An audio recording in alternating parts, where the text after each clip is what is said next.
Hello, everyone. Good morning, and welcome to Medicare Changes for 2026. I want to share my screen so that if you're watching this presentation as a recording, you'll get a chance to actually see what I am talking about.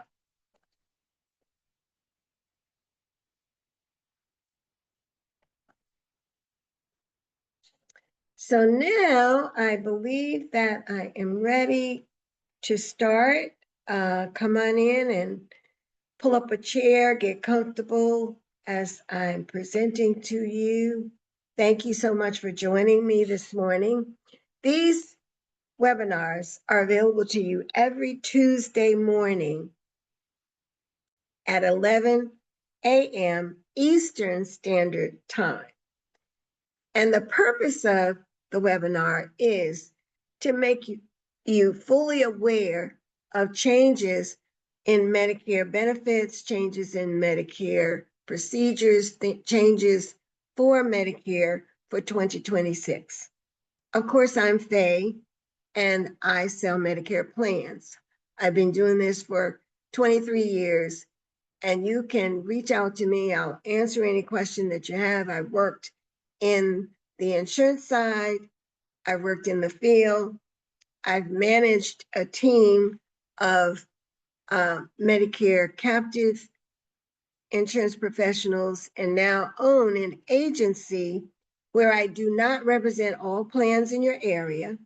If you want to see all of the plans that are available, please contact Medicare.gov, 1-800-Medicare, or call your local SHIP organization to get information for all plans. So let's start with the basics. What is Medicare?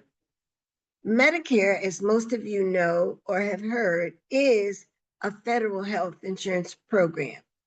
It's for people who are age 65 or older, and there are younger people who may have Medicare because they have certain disabilities, and they have received Social Security disability payments for at least 24 months, except for people who have end-stage renal disease or Lou Gehrig's disease. They're able to get Medicare sooner, even though they may not be age 65.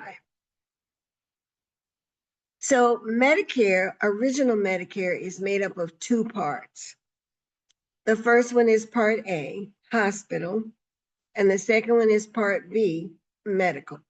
So those are the two things that Medicare, original Medicare, actually helps with payment for. The Part A, hospital, is inpatient care. So if you're inpatient hospital, it helps with that. If you are diagnosed as using hospice care, it covers that.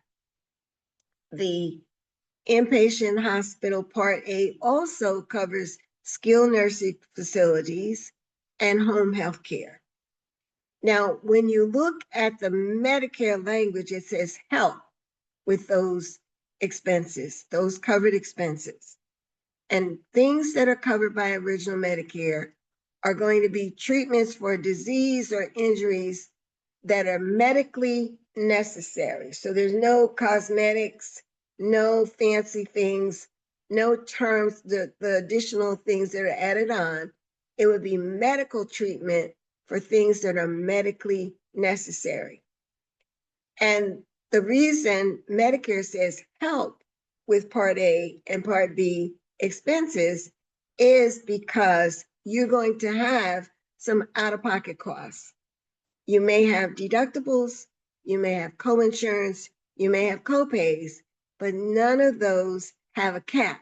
So your out-of-pocket cost is not capped. Part B expenses would be all of those expenses that are outside of a hospital, such as doctor's office visits, lab services, x-rays, outpatient surgeries. Those are Part B expenses, and those are billed differently. And again, Medicare helps with those expenses because you will have coinsurance and deductibles in Part B as well. So the options for Medicare, there's more than one way that you can choose Medicare benefits. You can choose to use Original Medicare where you don't have to worry about networks. Any provider who accepts Original Medicare, you are able to use their services. But then for those copays and coinsurance and deductibles that come out of your pocket, you will want to get a Medicare supplement, which is also known as a Medigap plan. In that instance, you'll have a monthly premium. The Medicare supplement or Medigap plan comes directly from an insurance company. It's not sold to you by Original Medicare. It supplements Original Medicare. One way that I use to illustrate visually what is a supplement, think of the truck on the highway with the trailer behind it. You know the large trucks, the UPSs, the FedEx, the Prime, those trucks, and then there's a trailer behind it. The trailer can't go anywhere unless the truck takes it. So think of Original Medicare as being the truck and the Medicare supplement is the trailer, because the Medicare supplement will follow the truck. It will only cover those expenses that Medicare, Original Medicare, has approved but doesn't pay.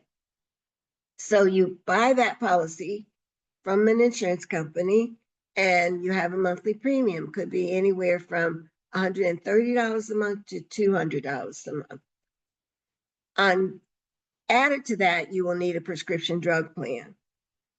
The prescription drug plan is what we call a standalone prescription drug plan because that comes from an individual approved insurance company who offers the prescription drug plan. It has a premium as well.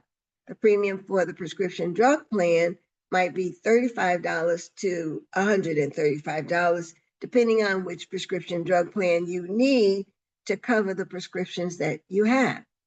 So one choice is to use Original Medicare with the Medicare supplement and a prescription drug plan. The other choice is what's called a Part C, also known as Medicare Advantage.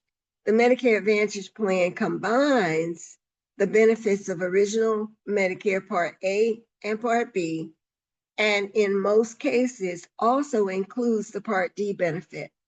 Now, the big difference here is now some will have premiums, but the premiums will no way be as much as the premium for a Medicare supplement or a standalone prescription drug plan.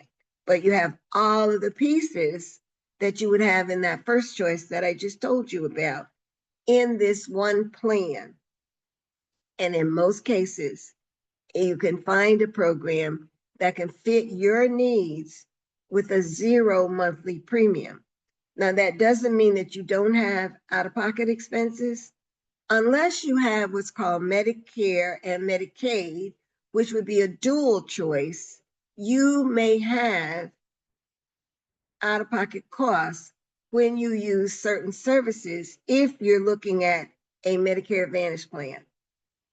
Let me make that clear. There are different types of Medicare Advantage plans, and the Medicare Advantage plans that are designed for those people who have Medicare and Medicaid services may not have the out-of-pocket costs that someone who does not have both.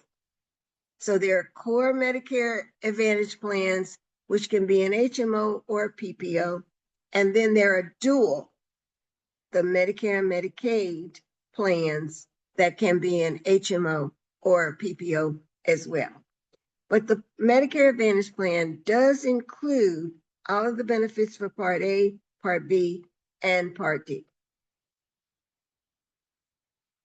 Why should you have an annual Medicare review? There are several reasons, and I'm going to go over those with you. How should changes in your coverage, changes in costs, changes in networks, how could that affect you? Now, you might be the person who will say, I know the plan that I have. I love it. I got my doctor. I'm happy. I'm okay. I don't need to do anything at all. The reason I'm doing these weekly webinars is to make you aware, if you have not even considered it because you're so happy with what you have right now, there are changes for 2026. And I don't want you to be upset. I don't want you to be alarmed. Don't want you to have any surprises. You have received by now your annual notice of change. If you currently have Medicare, no matter what option you've chosen for 2025, by September 30th, you should have received your annual notice of change, or what I term ANOC. That's where the insurance company that you're currently with would tell you if you have a Medicare Advantage plan, no matter what type Medicare Advantage plan it is, you'll get this book that shows 2025 in one column and 2026 in the other column. And those side by side comparisons will be the changes to your plan. And I can assure you that you will not receive an annual notice of change that says 2025, 2026, no changes at all. Every one of your plans will have changes in some way.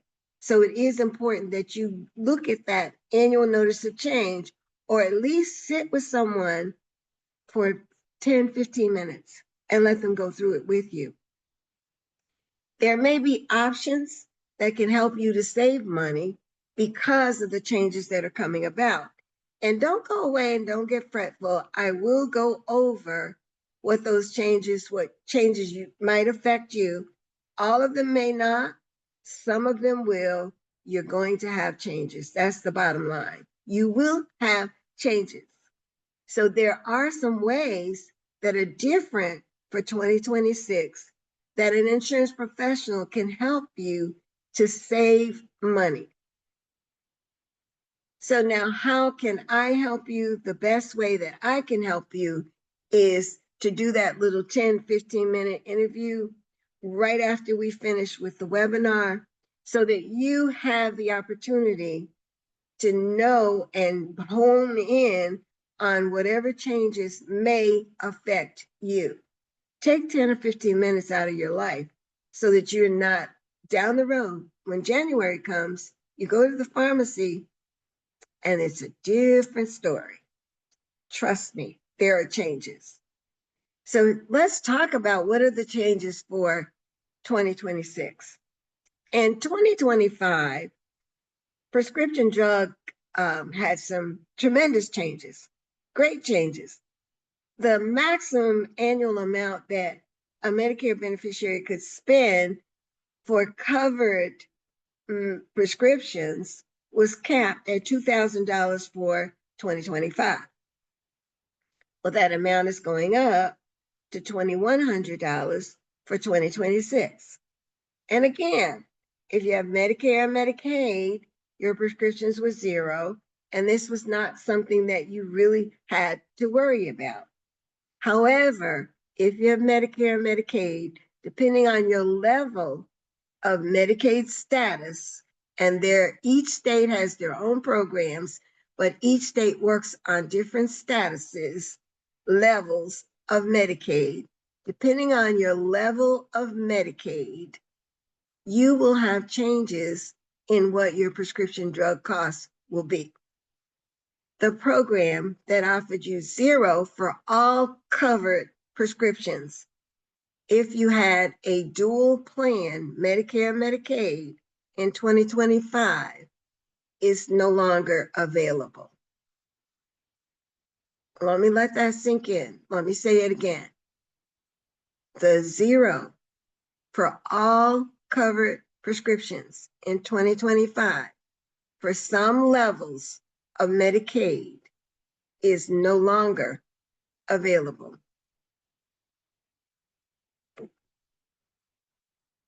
Another change that's coming about for 2026 is the flex cards, the food cards, the cards that you could use, particularly again, in your dual plans, Medicare, Medicaid plans, Medicare prescription plans in those programs, and the food cards, the cards that you could use for utilities.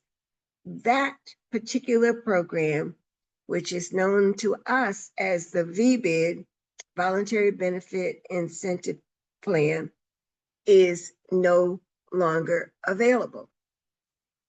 Now, I'm not telling you these things to frighten you.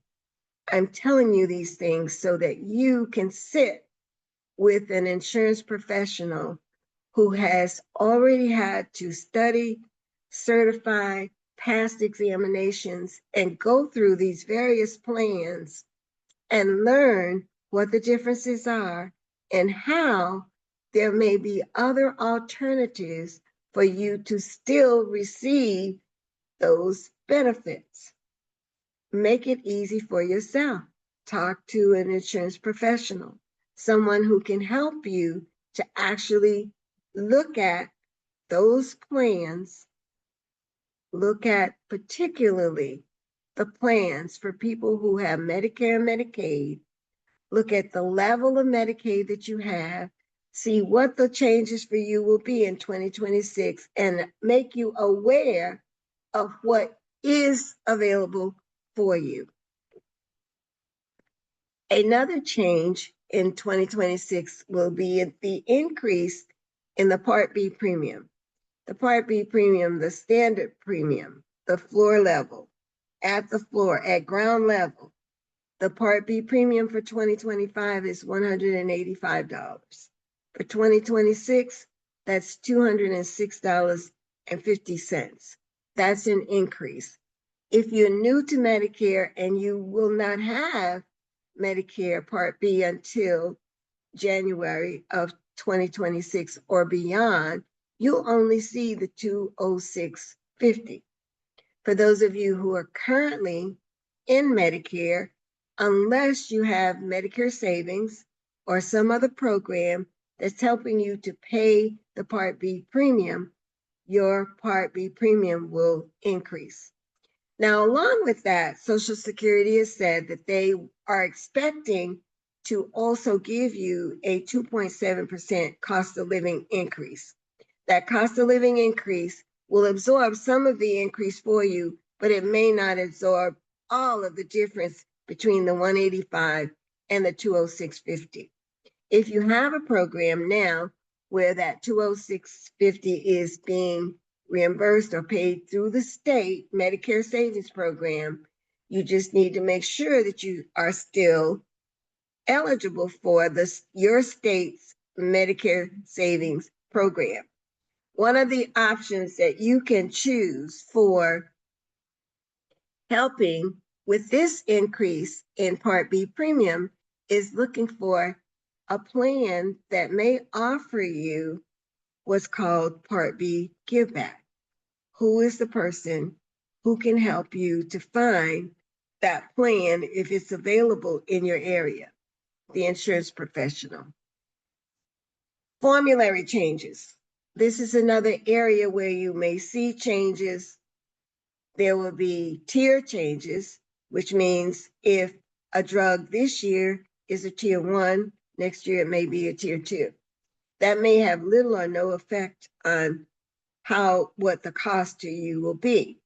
But if you have a tier 2 drug that's being changed to a tier 3, you could see a significant difference in what you're going to pay, because most of the plans have deductibles for tiers 3, 4, 5, and above.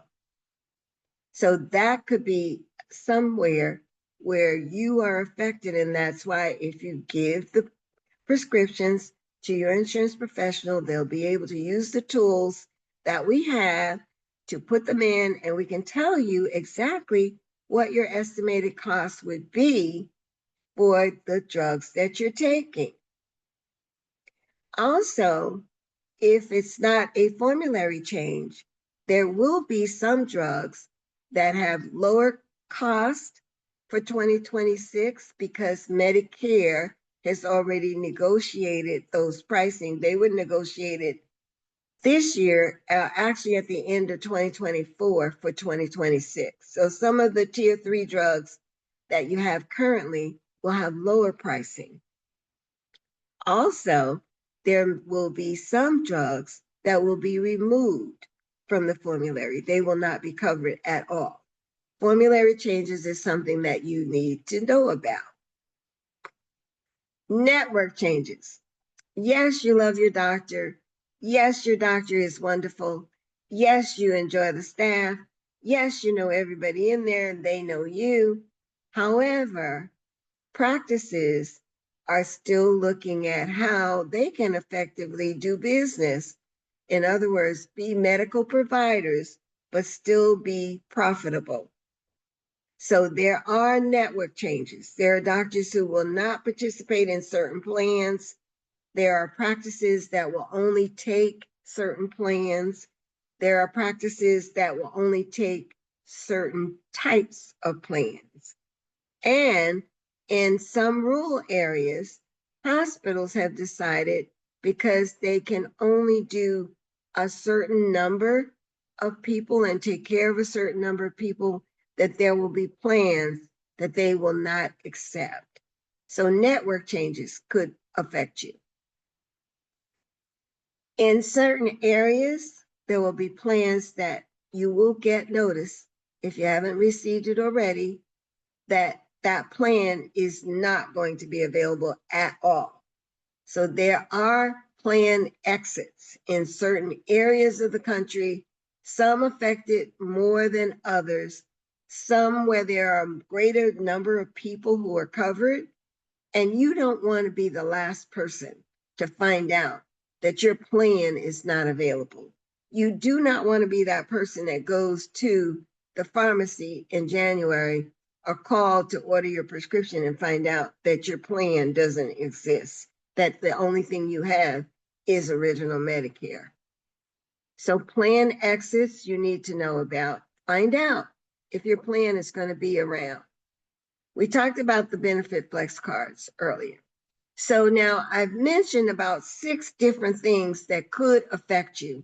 There may be other things that could affect you deeply, greatly, or with minimal effect.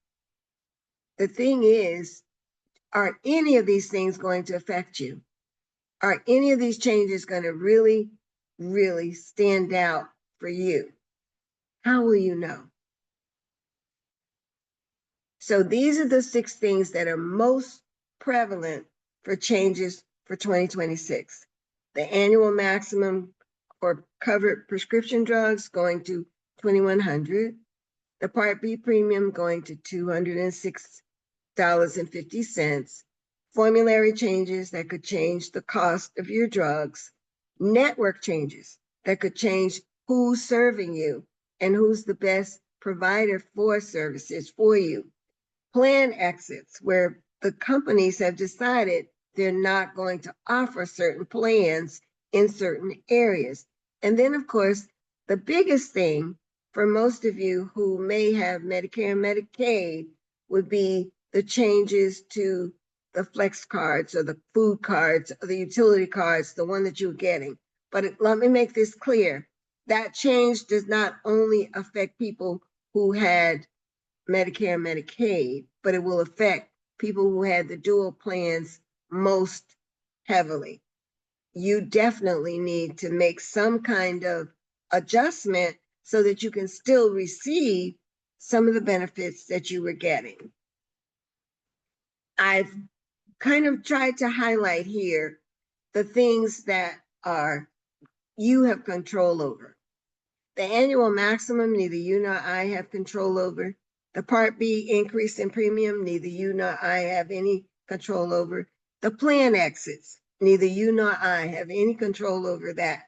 But what we can control is if there is a network change, we can decide, do we still want to use that provider or do we want to change our plan so that we can keep the provider that we have, or do we want to just change the doctor altogether?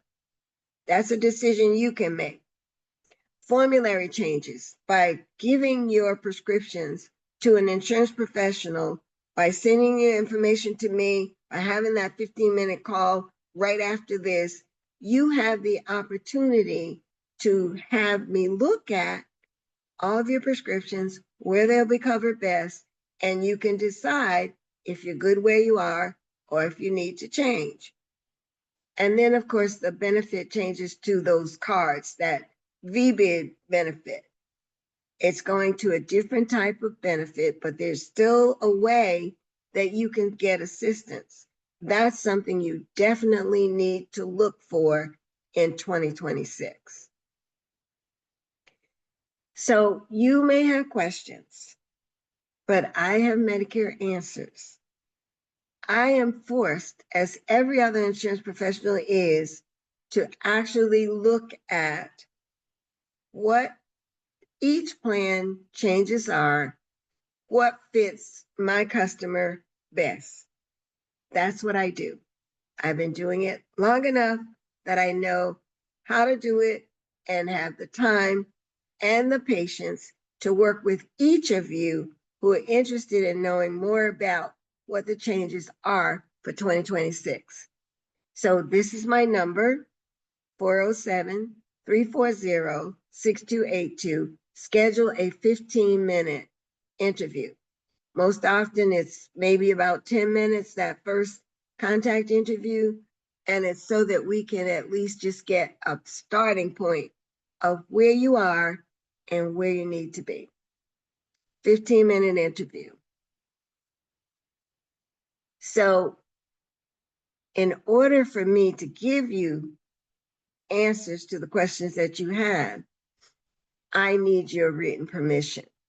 And that means that I need your scope of appointment. You're telling me, yes, I can talk to you about Medicare benefits and options. So in that 10 to 15-minute interview, I'm going to ask you for that permission, and I'm going to send you a link so that you can actually give me that written permission to talk to you about the benefits. It will all start with you.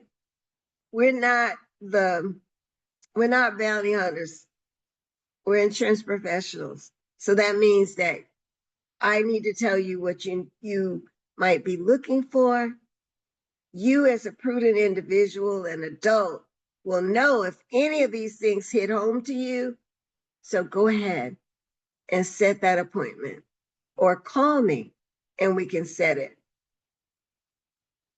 Your next steps would be for you to give me permission to contact you by either calling 407-340-6282 or by setting the appointment, 15-minute interview, at the link that's displayed on the screen. Set the date and time that's best for the call. If you want to just call me, put my number in your phone. It's Faye Horton, 407-340-6282, and we can set an appointment to talk for 10 or 15 minutes and at least get the ball rolling, so you're not wondering about it and you're not waiting until the last minute. You really want to have all this done by Thanksgiving so you can rest assured that next year you're going to be okay, have fun with your family. So you can meet me at the office, which is 199 Avenue B Northwest, Winter Haven. It's the Frontier Building, the old GTE building, and I'm in suite 240D. When you get off the elevator on the second floor, take a right, go down past Advent Bond Clinic, and come down the hall, and you'll find me there. Call me at 407-340-6282. Thank you again for watching this webinar, and thank you again for reaching out so that I can help you in the best way that I can.